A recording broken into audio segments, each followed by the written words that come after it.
Hi, we continue in Acts 17 today with Peter on the roof trying to figure out what the vision of the linen sheet coming down with all those animals means, especially along with the command to sacrifice and eat while the messengers from Cornelius' house arrive at the same time.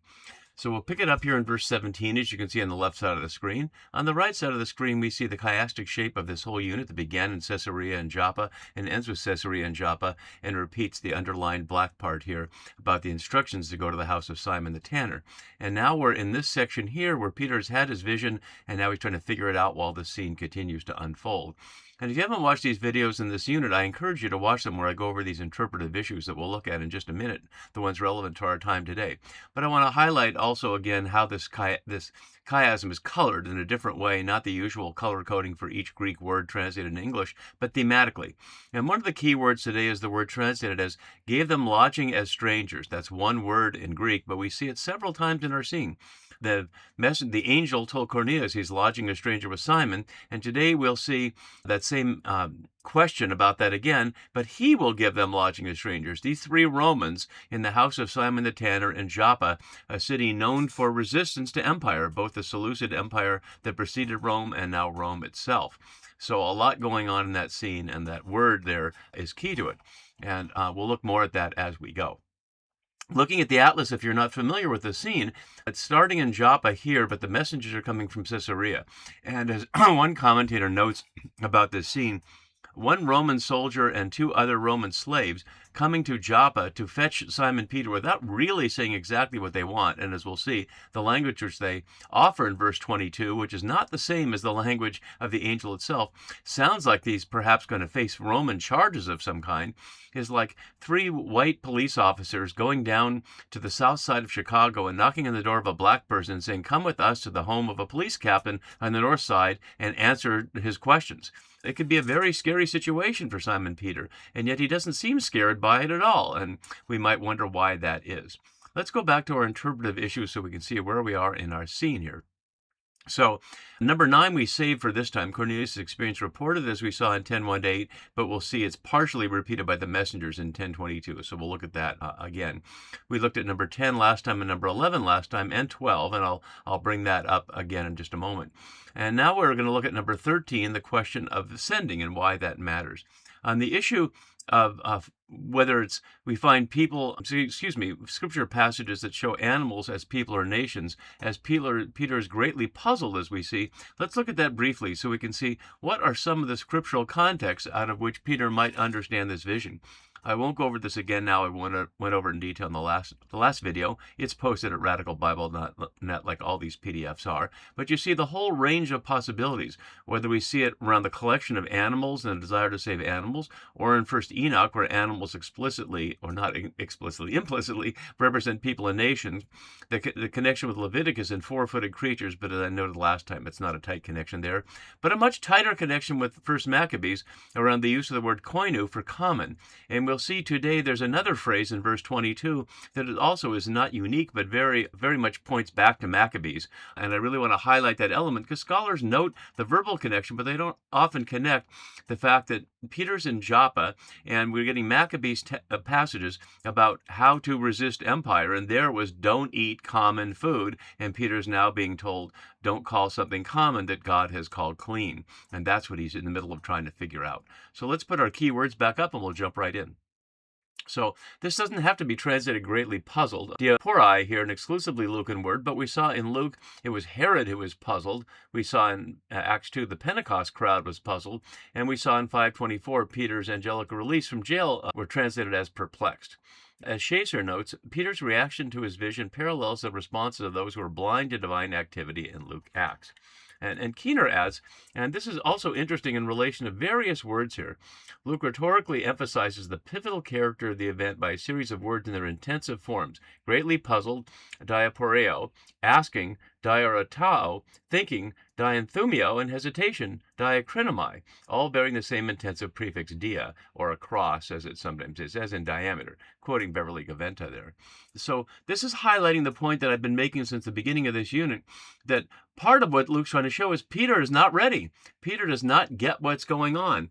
The fact that God is open and wants people from all nations to join ought to have been obvious. The risen Jesus told them back in Acts 1:8 to send them to Samaria and to the ends of the earth, and that would certainly include people who are not Judeans or Israelites. But as I've been noting throughout this sequence here, there are many passages in the Hebrew Bible that show it's always been God's intention that all people be included. Israel was chosen not to be separate, but to be a light to the nations.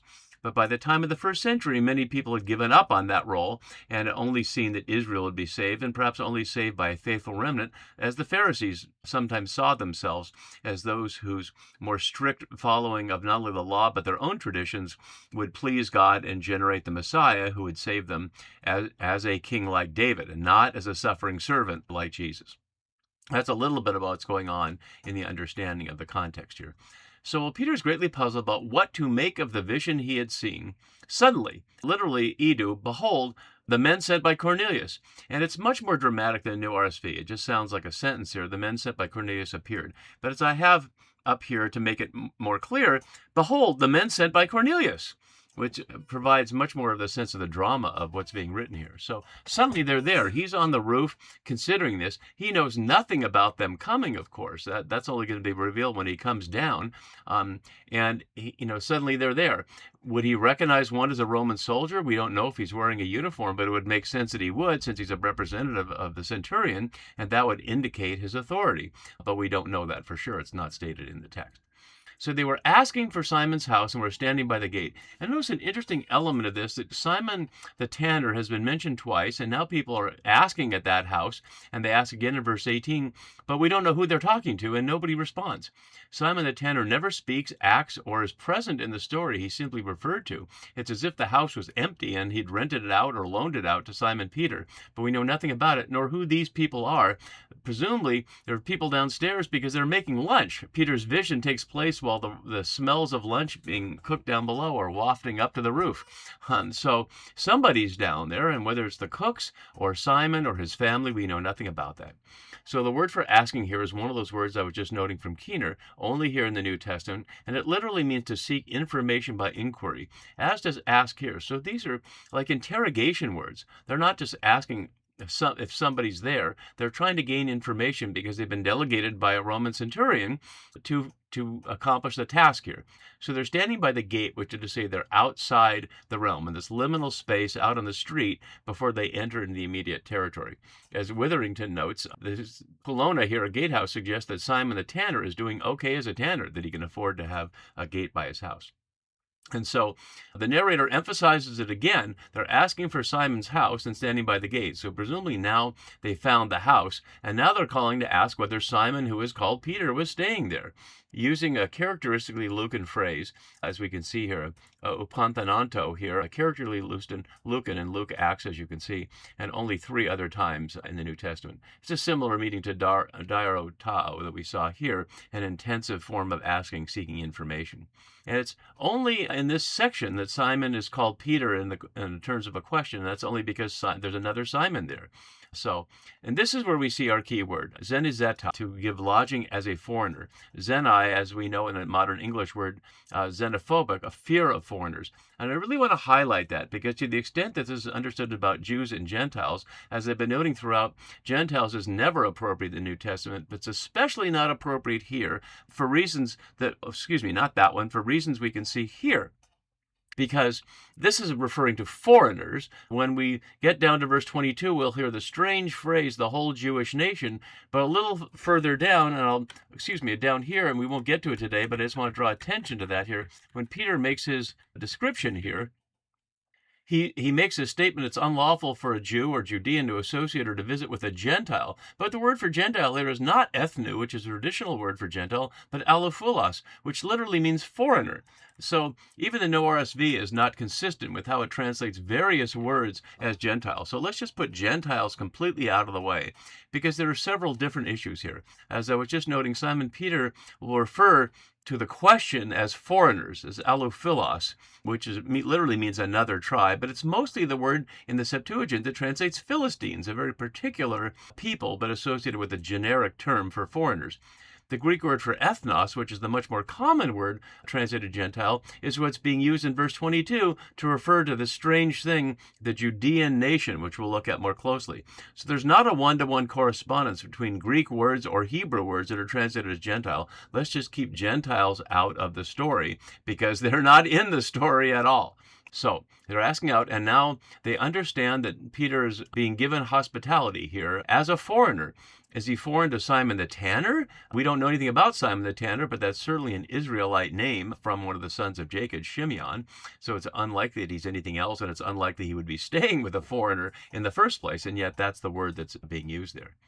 So meanwhile, Peter's still thinking about it. He's still pondering this, using a word that's only here in the New Testament. The Low-Nita lexicon says it means to think seriously.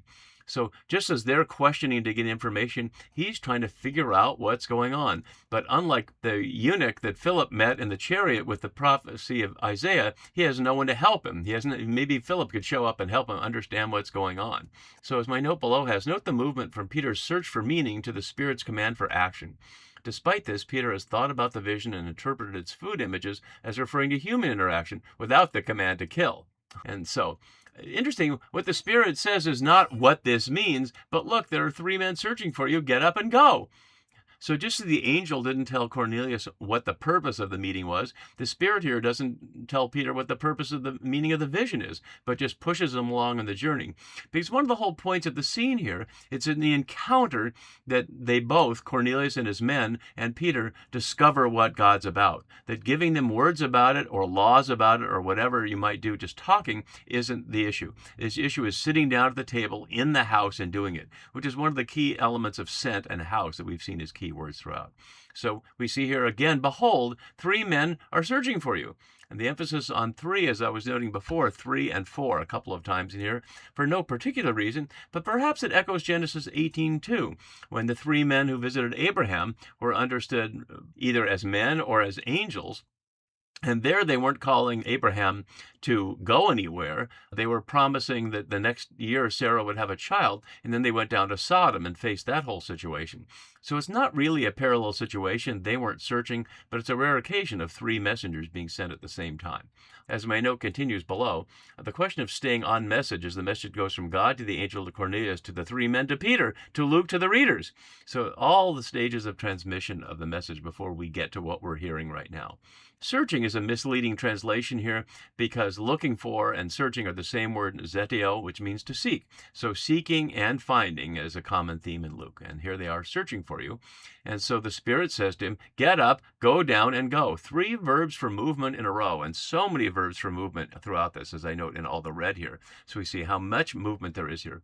It wouldn't have to say all that, right? It wouldn't have to say, get up, come down off the roof and go. It could just say, go with them. But all the details are presented here. And as we noted earlier, Cornelius was faithful to the response of the angel, get up, and he got up. But Peter's now hesitated the first time, but this time he will go. So get up, go down, and go with them without hesitation. And the term here, meden diakrinomenos, here literally means without discernment, or without careful evaluation, or one might say colloquially, don't overthink it. Don't worry about it, just do it. In other words, the pre-existing theology he might have could be the barrier to having the experience, as it so often is, whether about Jews and Gentiles, as it's usually phrased, or even about the Bible. I well know that one of the struggles I have in getting people to participate in this Radical Bible Project is to get them over the presuppositions that the Bible is for stupid people, or is full of nonsense, or is anti-science, and all those things that you only discover aren't true when you actually engage the text. In my note further below notes from Woods that the word has 2 meanings, not to hesitate and not to discriminate. And he notes, quote, if Peter was instructed in Acts 10:20, where we are, to go not hesitating at all, then he was disobedient. Instead, he invited Cornelius' messengers for a meal.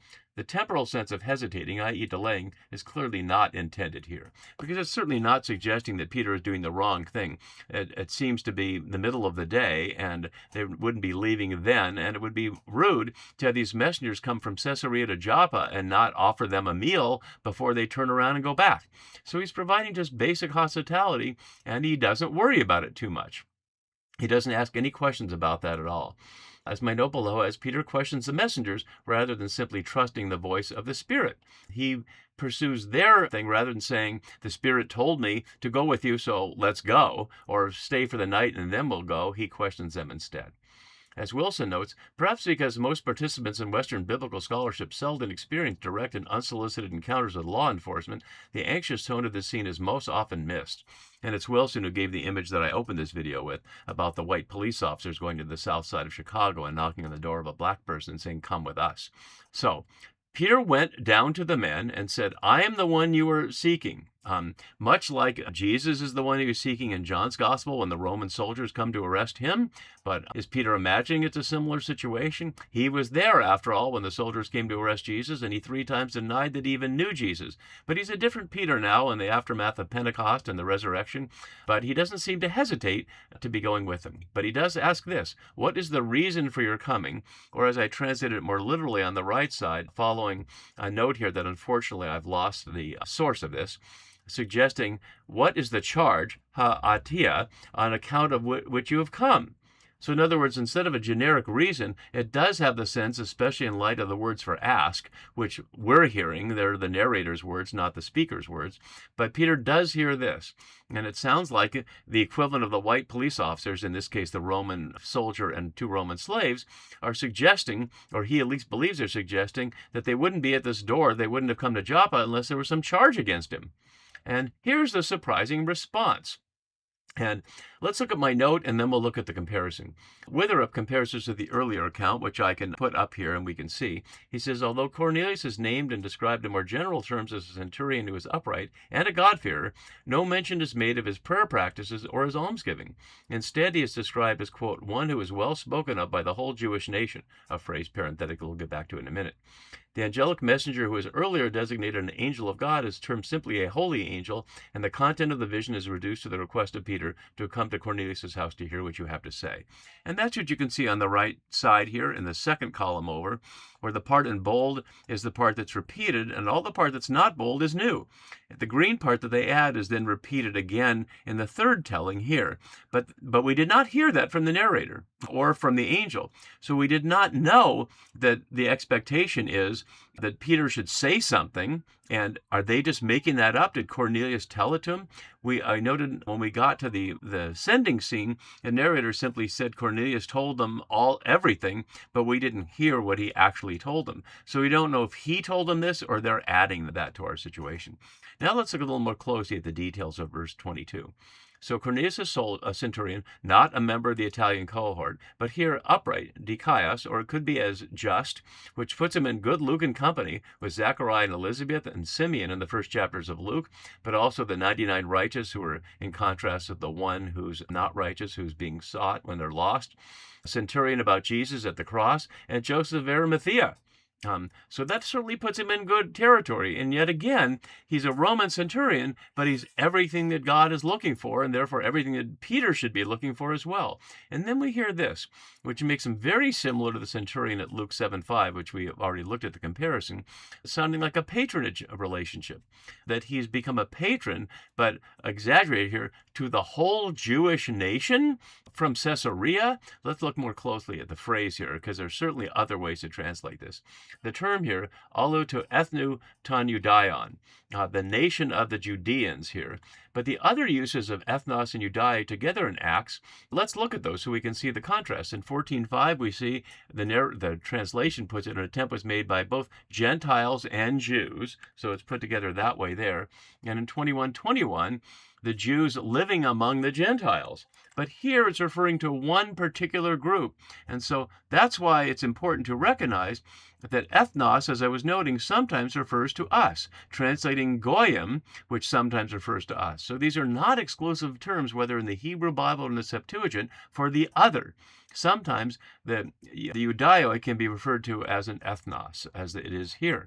And that really highlights two things. It highlights that it's not about a group called Gentiles, but it highlights, as my note below has, the specific phrase is only in First Maccabees and multiple times, as we can see there, which is the third connection with Maccabees here. And I really want to highlight that because scholars often note the particular words, this and common, as we saw, and note that Joppa was a place where during the Maccabean revolt, many people escaping the violence of Antiochus Epiphanes' soldiers found refuge and settled there and remained resistant to empire in the Roman times. But scholars rarely, as far as I've been seen, pull it all together to say what Luke's trying to show in this scene is that they're speaking of the people here like they're just one other nation. And yet in Maccabees, the issue was being separate and taking a stand by refusing to eat food that's described there as common. But we've already seen in Peter's vision, do not declare common what God has declared clean.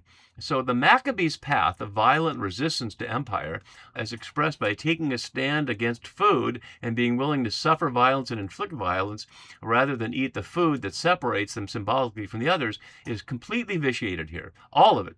The violence, the eating separate food, and the sense of being separate in favor of a universal call to all people to become part of what I call the religion of creation under the message of the gospel of Jesus here. So we'll see more about that later, but we'll see in verse 36, the more honorific title, the people of Israel. Very different than referring to the Judean nation here. That's out of their mouth. We don't know if that's how Cornelius refers to it. Perhaps that's what we're hearing here, is that's Cornelius' perception that the Judea are simply another nation like all the other nations, and not a people set apart, not a light to the nations.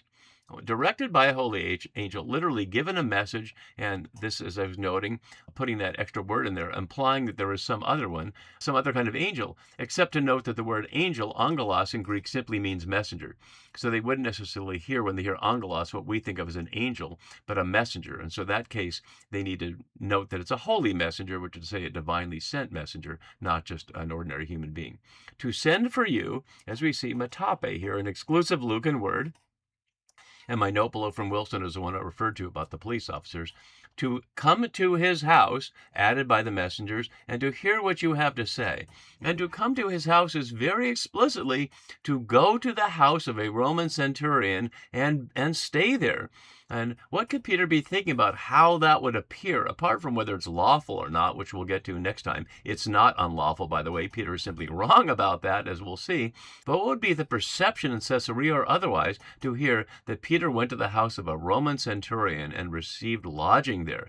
Would it suggest he's betrayed the way, that he's a turncoat, that somehow he's a double agent? We'll have to see how that goes when we get there.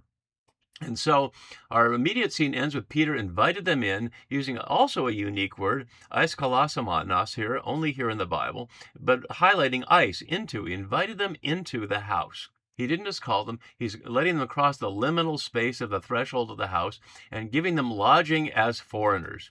And the next day he got up and went with them. And some of the believers, as described here, but literally brothers, and something I've been noting throughout here, the followers of Jesus are named by all these various ways in our immediate passage, a number of ways, as disciples, as saints, as apostles, as brothers, as church, as witnesses, and as we'll see, the faithful out of the circumcision. What they're never called is Christians. And it's highlighting that these are people from Joppa, precisely where the Maccabean resistance was. So what will happen when this entourage from Joppa and Peter go to the centurion's house in Caesarea? Stay tuned and we'll get there next time. See you then. Bye-bye.